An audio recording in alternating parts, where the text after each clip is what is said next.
Hey everybody, welcome back. Honore, how are you doing today? Still great. Always great. Every Always day above great. ground. Every day above ground is a great day. Some days are greater than others. I'm not going to lie. Today's pretty Yes, great. absolutely. And we How we are just you? we just had a live episode about affiliates and referrals, and we wanted to continue the conversation here in a recorded session so that we could kind of unpack the topic a little bit more and talk about how to find and promote referral and affiliates, and then maybe some things to definitely do and some things to definitely not do related to affiliate and referral relationships with people in your business as well. So I just love that this is such a powerful yet misunderstood topic, right? I think Like so. especially on the referral side, because I learned a lot about referrals from working with you in the EBM and learning more about how to do referral um, type work in a better way than I had been previously exposed to. Affiliates I had already had some experience with in the course creation world, but not necessarily in the referral side. So maybe we can start with talking a little bit about how to find and promote the referrals first.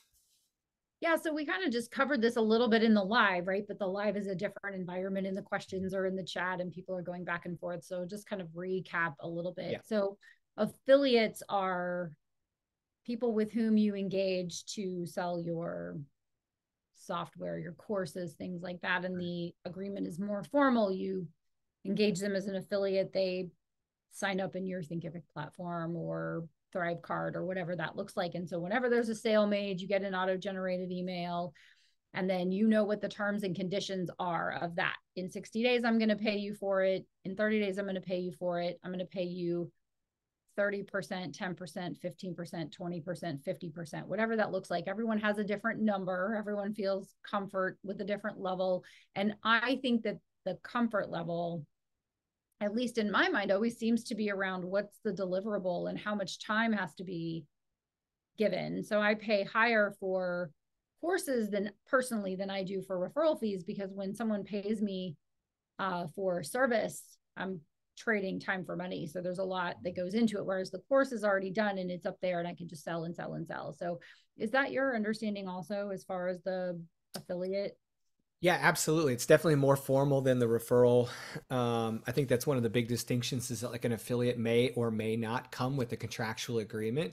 I say may or may not because it is essentially between the two to agree on how that relationship is established. Some businesses go as far as having like a contract signed that very Yes. explicitly states what the percentage is, what constitutes a sale, what doesn't constitute a sale, how to use branding, what's approved for messaging, all the things that normally come with some type of formal business agreement.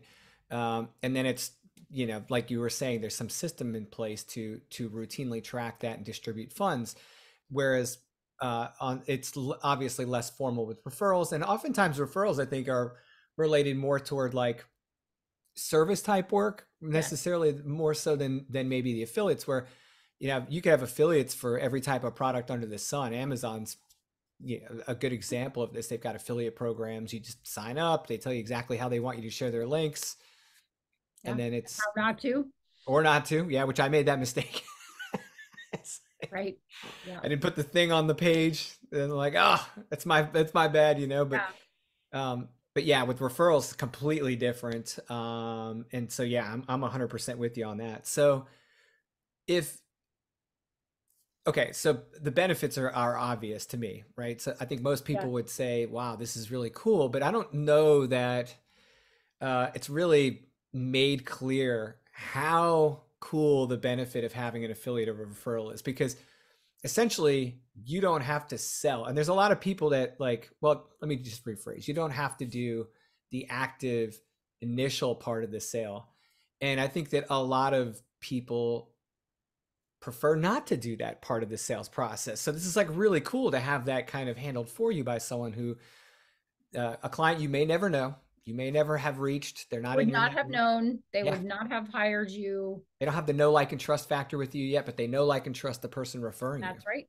That's right. And that's where the majority of my course sales have come from. It's where the majority of then the EBM people come from. It's certainly where the majority of my custom book publishing services customers and clients come from, is because one, people need it. They know someone who knows me, and they go, I got a guy, it's just not a guy. And then that we have a conversation. Well, I charge a 6-figure fee for that engagement, and I pay a 10% referral fee. And so it's an easy 5-figure referral fee for someone who sends me a client who works with me. Right. Very simple. And so people who interact with my ideal client, I don't have to market. I don't write. I mean, my marketing and advertising is non-existent for this. It's, I develop relationships. I'm really clear about what it is I do. When someone hears the magic words, oh, I've always wanted to write a book, they go, I've got someone who can help you. You should talk to her. Now, interestingly, and we can talk about the nuts and bolts of this again, about, engaging the referral fee process, right? Like what that looks like. But a lot of times when I talk to someone, they're not looking for me. They want to write a book, but what they really want, most recently, I was introduced to someone who has a book deal, a traditional book deal, and he needs a book proposal.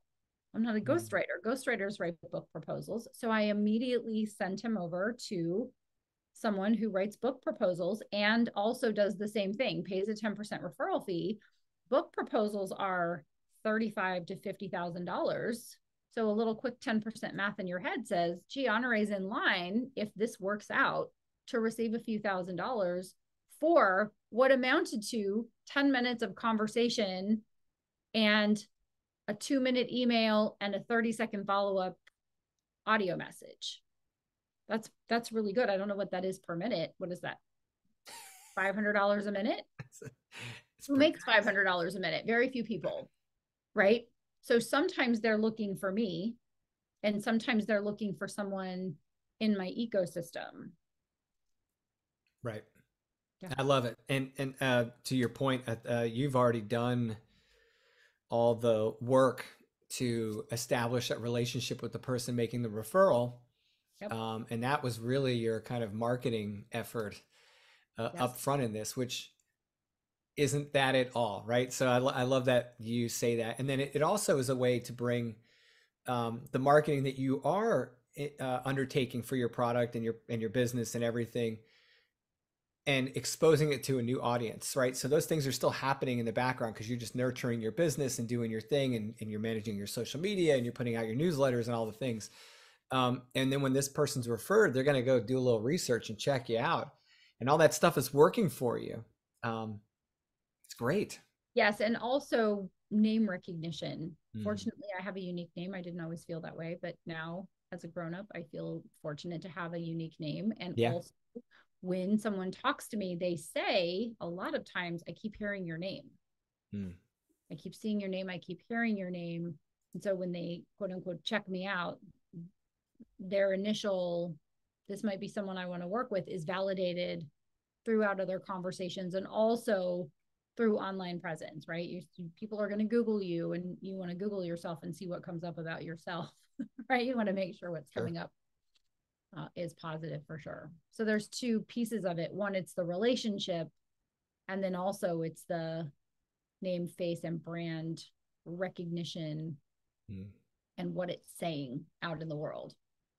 So I think a lot of people assume that referrals are more of like a person to person kind of thing. I hate to say B2C because it's, it's a different direction. It's a different thing, but it's P2P. It's person to person. Right. Yeah, it's P2P, right? It's like you know someone, they're referring your services. Now, how does this work out with clients that are maybe like a B2B client? So like you've done work with a client and now they want to refer you to another business owner or another business that they know. Do you still manage your referral relationship with that person the same way? I do. I send the check directly to the person who made the referral or introduction. It's a completely separate thing from the business. Unless someone specifically says, I want this check to come to my business, and I don't care, right? I just want the money to be in motion because I understand that congestion is a problem and circulation is a solution. and I want the money in circulation. So as soon as the money comes in, I'm writing the check and whipping out a red envelope to get that sucker in the mail, because I'm old fashioned, right? I want to send a check. I think it's so fun to get an unexpected or sometimes expected check in the mail. People just don't know when it's coming. So it's really fun just to go to the mailbox and there's money in the mail. That's really cool. Yeah. Yeah. It is pretty cool. Now, I'm going to bring up something that's obviously makes us smile because we've talked about this before. Being that referrals are less formal, do you feel like sometimes people, like, I guess this falls into the pot of like what to do and what not to do, right? So let's say I refer services. It would be inappropriate for me to send an invoice to say, hey, you owe me this money now, right? Because it's a referral. It's not a formal sale agreement like an affiliate, right? So can you talk a little bit about I your wouldn't advice send an on? invoice regardless, even if I had a formal referral arrangement, right? If I had put something in writing, which I'm happy to do. If someone says, look, if I refer a client to you, I want to know for sure you're going to pay me. Well, I don't want the karma of not paying you, so I'm going to pay you. But I would be happy to put it in writing. I've never had to do that, but there is a firm that I have engaged with on a more formal, but they are constantly emailing me and saying, we introduced you to Lucas. Did Lucas engage with you? Should we send an invoice for that referral fee? And I'm like, no, that's weird to Yeah. me. But I think if we back up a minute and talk about how to educate people about the fact that you pay referrals and perhaps open a conversation around that, because that's happened a lot. Either I've sent a check to someone and they're like, what's this for? This must be a mistake.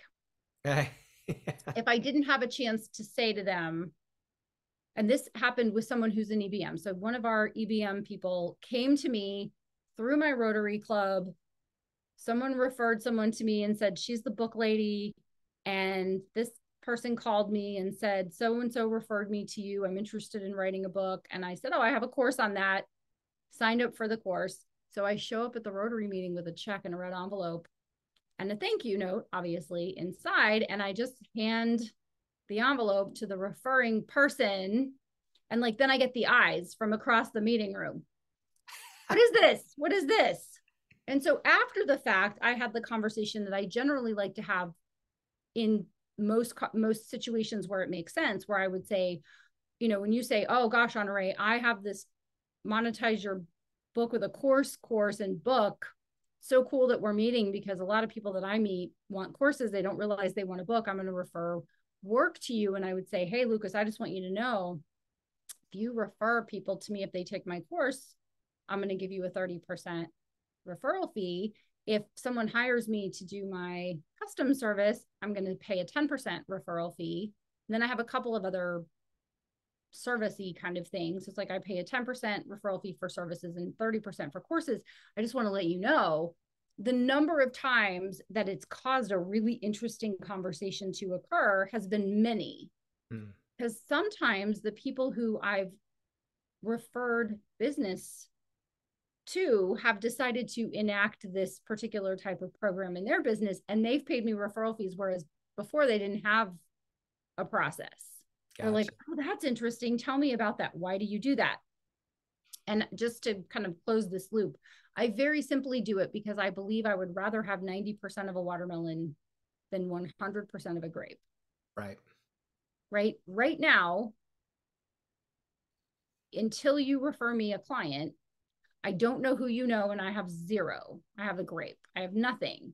But if you refer me a client and they spend $10,000 on courses, doesn't it make sense for me to keep 7 and send 3 to you?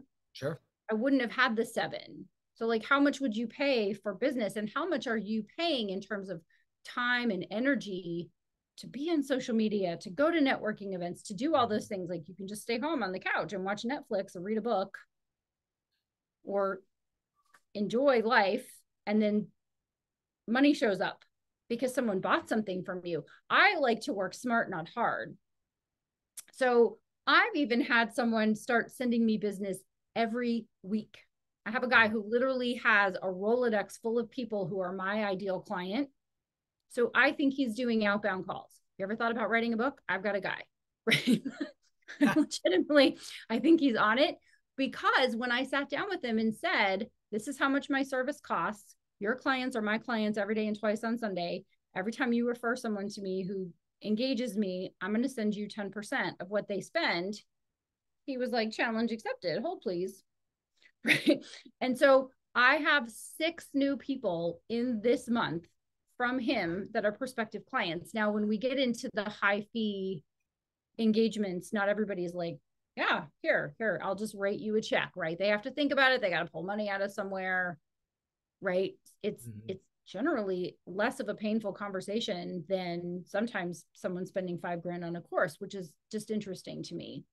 Sure. Yeah. But I know that the 6 people he referred me this month and the 5 people he referred me last month, and we just met, at the beginning of the year, I know those people are going to engage me, and I cannot wait. I am excited too. I have my red envelopes and my checks ready to give him money. But one of the things that he said to me, and I thought this was interesting, and this is for people that are watching who are like, I don't know, is he said, I have put millions of dollars in the pockets of people, and I don't so much as get a thank you note. And I think that there's a strong correlation between someone thinking about you and having you top of mind, because I'm going to refer business regardless. Right. Even if you said, I don't pay referral fees. And so people who are fiduciaries, so don't be coming at me with you're a lawyer or you're a financial advisor and you can't pay referral fees. You have a marketing and gift budget. So you can do something different to make it worth the while of someone referring you business. But if your policy is, I don't do it, I'm not going to do it. If you're the best person for the job, I'm still going to refer somebody because I'm not in it for the money. Right. But I do think that people are a little more motivated, or a lot more motivated, if they're doing it anyway and you make it worth their while. If you reward them for it, they're going to be like, well, this is really cool. And this is what this guy said to me, is like, I put millions of dollars in the pockets of people all the time. I never even get a thank you note. Right. I don't get a Starbucks gift card. And I think, wow, like how much more motivated would they be to send business in, and we're talking millions of dollars, like, wouldn't they like another $2 million deal? Wouldn't be too bad, would it? Wouldn't be too bad. And if it's not just your time, if you have time and labor and costs and things like that, like maybe your referral percentage is 1% or 0.5% or 2%. But I did a book that was in concert with a movie 5 years ago, and I get a few $1,000s a year, just randomly. Like, I don't know when, I haven't figured it out, right? Because it comes at all different times of the year. So it's not like on the end of the first quarter or anything like that. It's like, I think just whenever they do the accounting, they go, here's your disbursement. But it's like, it's a tiny percentage. It's not big. Right. It's like 0.004 or something like that. And then it's like, but it's $1,000 a few times a year. I'm not sad. I'm, like, okay, that's cool. That's more than I get on any other book that I did that was in concert with a movie when I didn't sign that deal. So right. All of that to say is it's really cool. And I also really like it when I get $11, right? I'll get or I'll sell a ticket to something that was $99 and I get $49.50. Like those types of things are really fun when I promote something I believe in. So I think what you want to do is open the conversation with someone, say, hey, I pay referral fees, decide what it is that you pay, and then enjoy the process. Like when I send a check, I'm really happy about it.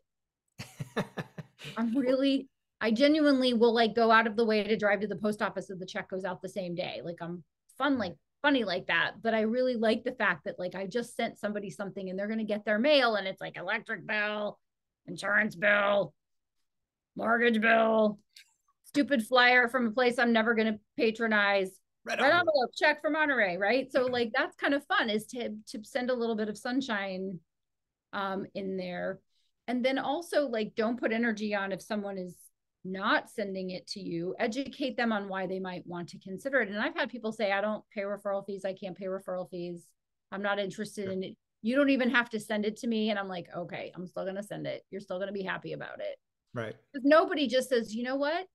it's not 80 degrees today. I'm cold. I'm going to light a brick of money on fire because I need amusement and my fingers are cold. Like nobody really does that Right.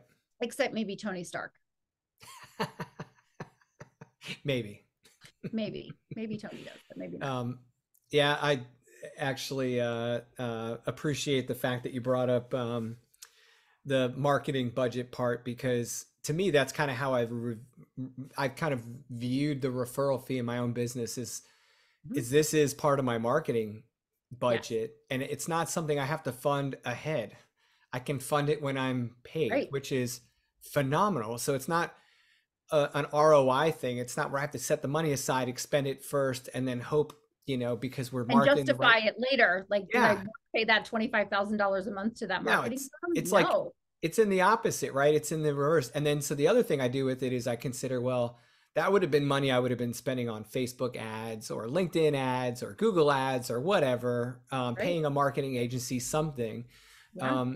And so why feel any Yeah. different about holding on to that money Right. than you would if you were investing in your marketing? Now, Honore and I have joked around about like paying for ads and things and on occasion, and I've frequently said that I like to pay for Facebook ads once a year just to remind myself why I don't run Facebook ads, Right. just to make it real and kind of remind myself like, yep, it is exactly what you last experienced. But I'd much rather just hand that money to someone that actually did something to better both of our situations. So I love it. Right. Okay, so we talked about one thing not to do. That's like, not to treat it like some crazy, I don't know, I guess like Oh, impersonal yes. exchange. Yes, there's one other thing that I've had happen, which is I've sent a referral and then it doesn't get acknowledged. Like if someone sends you money, You if should it's definitely. $11 or $1,100 or $11,000, so if you send a four-figure or five-figure check, you say thank you. Just say thank you. Yep. You don't have to do anything, but I did send a check to someone and I never got a thank you. The check was cashed. And then I got something else. I got more money and all I got was, "Where's my check?" That was the text. "Where's my check?" And I said, Come on, man. "I've made a donation in your name to an organization I support that does good work for people." Because, like, I think having a conversation and saying that I do this is one thing. Someone who acts entitled and then has the nerve, can you imagine? Yeah, that's crazy. "Where's my check?" So that's my joke now with a few people, is they know this situation, and I'm always, when I refer them business, I'm always like, "Where's my check? Where is it?" I think it's fun as well to like when we do have a win, right? Like when someone does refer work or when there's an affiliate sale made or Yeah, whatever, we celebrate no matter how much it is, right? correct. Could be $1, could be $30,000. It's like we're gonna treat it the same every Right. time because it's just fun. Right. It's cool. Yes, yes. And so It's I reward the good behavior, but I'm a little taken aback when someone acts yeah, entitled after that, because then it's like, this was a gift. It was a gift. I did not have to give you. I do not have to give you. right, Technically, that's, in this particular situation I'm referring to, it's money that I worked for that right. they had really nothing to do with. They were just kind of the catalyst for the sale, but they didn't put together the product or, anything like that. So I didn't really have to do it. But I thought, oh, this would be fun. This will keep this going. This will be in circulation, because I firmly believe in circulation. So the money's in circulation. It just didn't go back to that person because I was just like, what? Come on. Like what you said. Come on, man. Come on, man. Come on, man. Like, what are you doing? What are you doing going, "Where's my check?" Like that to me is just so rude. Yeah, well, one, it's rude. Two, like we've talked about this ad nauseum. This is a relationship, and that's not how you talk to people you want to keep working with, and No. you want to enjoy having a relationship with in business or otherwise. I And am going to start three, saying that though. I think I'm going to adopt it. I think I'm going to be like, "Where's my money?" yeah. And then the Where's third part is, I'm sorry, how would you feel if you got that from someone that referred business to you? Right. Right. It's like, come on, like this is This is crazy. So, Okay. so no, thank you. So be grateful, like Be on the grateful. receiving end of any money Right. whatsoever, unless I get like from a weird LLC. Like sometimes I get a distribution from a weird LLC and I cannot for the life of me, it'll come like through PayPal. PayPal's like, you've got money. I'm like, great. Who's it from? And then it's from, Kitten Leg Warmers LLC. And I'm like, I don't know anybody with that LLC. I can't find it anywhere. It means they just paid it out of an account that's associated with something else. And I can't figure it out. Otherwise, I'm like texting a thank you, sending a thank you note, something like that. Right. So I think we've kind of completed our conversation, but I want people to really just understand. And I think something that you understand really well, which is like the more, and this is what Forrest Shackley, Dr. Shackley used to say. He's the founder of Shackley Corporation, which was my first business. He would say, what you give away, you keep. What you put out comes back to you multiplied. So I feel like whenever I give, whenever I send a check to you or to anybody, I know that that money is coming back to me multiplied. If I held on to it, I would still have the money. But if I put it out there, it comes back to me multiplied, either from you because you go, this is cool, or from another channel. And I don't stay too hung up on how that is or Right. how it's going to come back to me. Awesome. Hopefully this was helpful. Yeah. I mean, I Anybody? I think it's a very impactful, powerful conversation because A, it involves people, B, it involves the movement of money in your business, and it can really, really make a big difference in your business. And it doesn't matter if it's affiliate or referral; it can literally move the needle in your revenue per year. One's formal, one's a little less formal, and both of them are a blessing, right? So if you're in a position in your business to have these types of relationships with people, they're mutually Have them. beneficial, you know? Have them. Yeah, have all of them. Like I'm a huge fan of it. So, okay. Yeah. Well, guys, we have to go. We appreciate you guys tuning in. Make sure you subscribe. Make sure you guys check us out. We're doing this every week. And if you haven't seen the live related to this, go check it out. It's posted on our YouTube channel. It's posted on LinkedIn. And we regularly do this every Thursday at noon. We have our live streams. So, all right. We want to hear what you think about referral and affiliates. All right. If you have a list of affiliate programs that you've signed up for, or if you have referral arrangements with people, and what are you selling? Because maybe we can send some business to you. Let us know. Send us Absolutely. comments in the whatever Right. chat. What is it called? The Chat it comments? up. I don't know. Okay. Bye, everybody. Bye.